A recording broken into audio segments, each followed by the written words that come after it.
Voting 2.0. How effective is the modern system of voting? In the year 2020, the act of voting has seen its fair share of controversy and challenges. In February, the state of Iowa began using an app that was created to report results in the Democratic caucus clearly and quickly.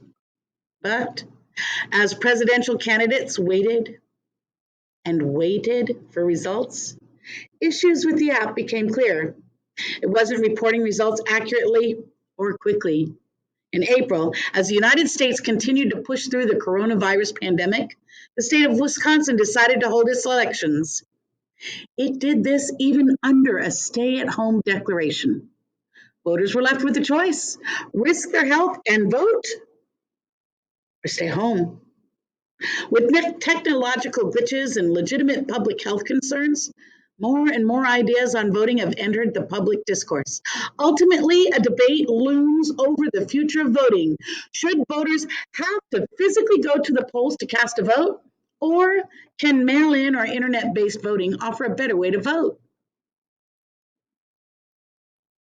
People around the country watched voters in face masks standing 6 feet apart in Wisconsin. It raised a simple question: why not use the mail?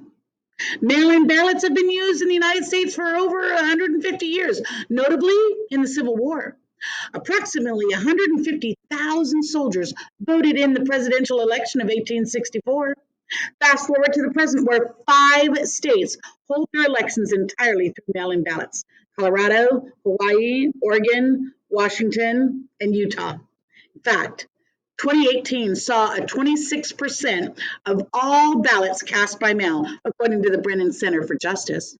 These states also have a higher than average voter turnout rates. So if it has been done for so long and is already fairly popular, why are some worried about the push to make all elections done by mail?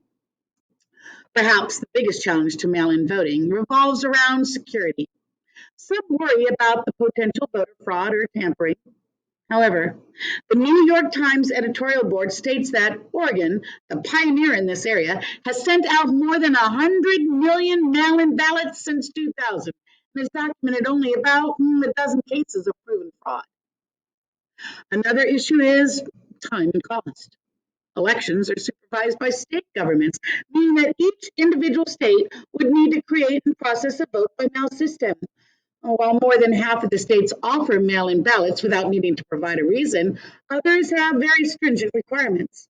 And as Edward B. Foley, the professor at Ohio State University's Moritz College of Law, writes in Politico, while absentee ballots can help keep people safe and expand voting access, they come with a drawback: a greater chance of litigation.